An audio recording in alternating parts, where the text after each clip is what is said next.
नमस्कार दोस्तों, news time में आपका बहुत बहुत स्वागत है। दोस्तों, पाकिस्तान की फतह मिसाइल जो उन्होंने पहली बार भारत के ऊपर छोड़ी, उसे मार गिराया गया है। काफ़ी प्रभावशाली मिसाइल है पाकिस्तान की, लेकिन भारत के एयर डिफेंस सिस्टम ने, जिसमें S-400 और बाकी आकाश और तथा कई और किस्म के शिल्का भी है, वो हर बार कामयाब हो रहे हैं। पाकिस्तान ने दावा किया है कि भारत ने रात में 6 बैलिस्टिक मिसाइल दागी हैं और उनके बहुत सारे एयर बेसिस के ऊपर उन्होंने अटैक किया, जिसमें इस्लामाबाद, पंजाब, लाहौर, रावलपिंडी, उन सब के अंदर बड़ी तबाही नजर आ रही है। कई सैन्य ठिकानों पर भारत के हमलों ने धुआं धुआं मचा दिया है। पाकिस्तान ने 26 स्थानों पर ड्रोन से और बाकी हथियारों से हमला किया, लेकिन भारत ने सभी की सभी जो क्या कहते हैं कि उनके आने वाले जो भी एलिमेंट्स थे, जो भी ऑब्जेक्ट्स थे, उन सबको मार गिराया। सिरसा में, हरियाणा में एक मिसाइल को रोक कर मार गिराया गया था और वो उसके जो टुकड़े एक मकान के ऊपर गिरे, उसको थोड़ी वहाँ पर क्षति पहुंची है। उसके सीन भी आने शुरू हो गए हैं। इसके अलावा भारत ने पाकिस्तान के कई बेसिस के ऊपर, जिसे क्या कहते हैं कि नूर खान बेस भी है उसके अंदर, और कई और बेसिस भी हैं, उनके ऊपर भी सारी की सारी ये अटैक किया गया है। और वहाँ पर काफ़ी, जिसमें रावलपिंडी, मुरीद चक्रवाल, सोरकोट और नूर खान को निशाना बनाया गया है। और पाकिस्तान के आसमान से इस समय बहुत बड़ी संख्या में धुआं धुआं नजर आ रहा है। पाकिस्तान की राक्षसी और नीच हरकतों से हालात इस किस्म के हो गए हैं कि जहाँ पर हमने इस बात को देखा है कि वो अपनी पाकिस्तान इंटरनेशनल एयरलाइंस की फ़्लाइट्स को उड़ा रहे हैं, जबकि एयर स्पेस बंद है उनका, और वो ये शो करना चाहते हैं कि अगर कहीं गलती से कोई मिसाइल या कोई और भारत की ओर से जो हथियार का इस्तेमाल किया गया किसी उनके सिविलियन प्लेन को टच करे, तो पूरी दुनिया में कह सके देखो ये हमारे नागरिकों को निशाना बना रहे हैं।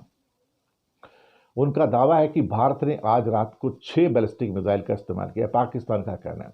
भारत का वर्जन जब भारत की प्रेस कॉन्फ्रेंस होगी तो तब बताया जाएगा, लेकिन अब ऐसा लग रहा है कि जो भारत का जो मिसाइल इंटरसेप्शन है उसके कई वीडियो सामने आ गए हैं।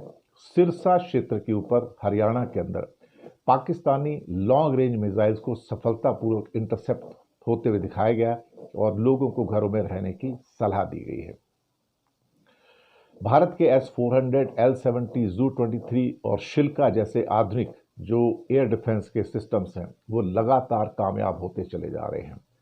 इसके अलावा ये भी खबर आ रही है कि श्रीनगर के अंदर पाकिस्तान जो बॉर्डर है वहाँ पर दूर, वहाँ पर सैनिकों का जमावड़ा कर रहा है और यहाँ पर हालात कुछ इस किस्म के हैं कि जिसमें ये दिखाने की कोशिश की जा रही है कि पाकिस्तान पूरा जोर इस टाइम कश्मीर पे लगा के बैठा हुआ है।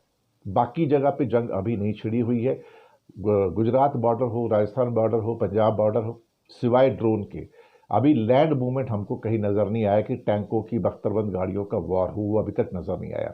लेकिन हाँ, LOC के ऊपर बहुत बड़ी संख्या के अंदर इस टाइम अटैक हो रहे हैं। दोनों साइड में काफ़ी शेलिंग है वहाँ पर। भारत की ओर से भी कुछ लोगों की जानें गई हैं उसमें। अब अल्टीमेटली जो भी कहा जाए, मुझे लगता है कि पाकिस्तान जिस ढंग से अपनी नीच और राक्षसी हरकतें कर रहा है, उसको अब वक्त आ गया कि उसको जवाब दे दिया जाए, क्योंकि उसका जवाब देना उसको ज़रूरी है। आतंक की नर्सरी चला रहे, यानी कि आतंकवाद का अड्डा बने हुए पाकिस्तान को अब उसकी हेंकड़ी को निकालना बहुत बहुत ज़रूरी है। अगर ये होता है तो बहुत अच्छी बात है, क्योंकि भारत को अब कहीं ना कहीं इस बात का अंदाज़ा हो जाना चाहिए कि पाकिस्तान जो है इस लायक नहीं है कि उसको छोड़ा जाए। उसको उसका पूरा का पूरा प्रतिसाद, उसका रिप्लाई मिलना चाहिए और पाकिस्तान को प्रभावी और सख्त जवाब दिया जाए। ये राजनाथ सिंह का भी कहना है, जो कि भारत के रक्षा मंत्री हैं।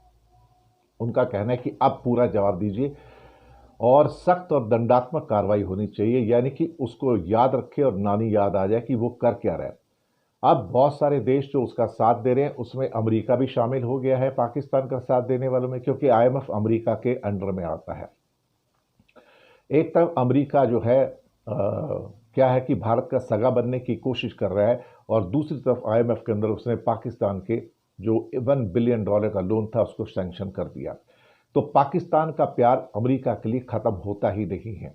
लेकिन एक बात पक्की है कि भारत अमेरिका के ऊपर डिपेंड नहीं करता है, भारत किसी देश पर डिपेंड नहीं करता। भारत के जो अपने हथियार हैं और जो बाकी सारे साजो सामान हैं वो रशियन मूल के भी हैं। लेकिन हर हाल में मैं ये कह सकता हूँ कि कहीं ना कहीं भारत को जब जवाब देना होगा तो अच्छे ढंग से जवाब देना चाहिए। पाकिस्तान की फतेह 1 मिसाइल को गिराना एक बड़ा सफलता है भारत के लिए। ये इंडिया के दरअसल जो एयर डिफेंस सिस्टम है वो एयर डिफेंस सिस्टम अपने आप में पूरा का पूरा स्ट्रांग होकर निकल के आया है।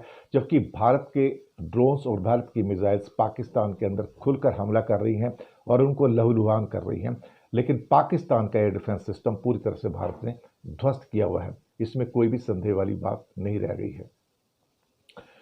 ये बात और है कि क्या कहते हैं कि पाकिस्तान जो भी दावा करे, लेकिन पाकिस्तान के दावे सारे के सारे एक किस्म से एक रॉग सिस्टम के दावे हैं जिसके ऊपर किसी भी हालत में यकीन नहीं किया जा सकता। इस बीच भारत ने 32 एयरपोर्ट पे अपना आवागमन रोक दिया है और वो बॉर्डर से रिलेटेड सारे के सारे एयरपोर्ट्स हैं, दिल्ली मुंबई वगैरह भी सब ऑपरेशनल है पूरे के पूरे, तो कोई इसमें दिक्कत वाली बात नहीं है।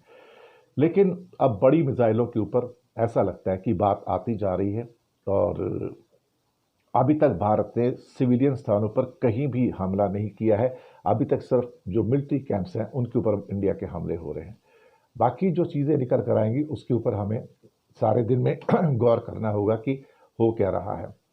अब पाकिस्तान तो क्या है, हर जगह अटैक कर रहा है इस टाइम ड्रोन के द्वारा, पूरा का पूरा ये वॉरफेयर आ गया। देखिए भारत की ZU-23 और L-70 जो है, जो गन्स हैं पूरी मोस्ट मॉडर्न गन्स हैं, वो हर ड्रोन को गिराने में कामयाब हो रहे हैं।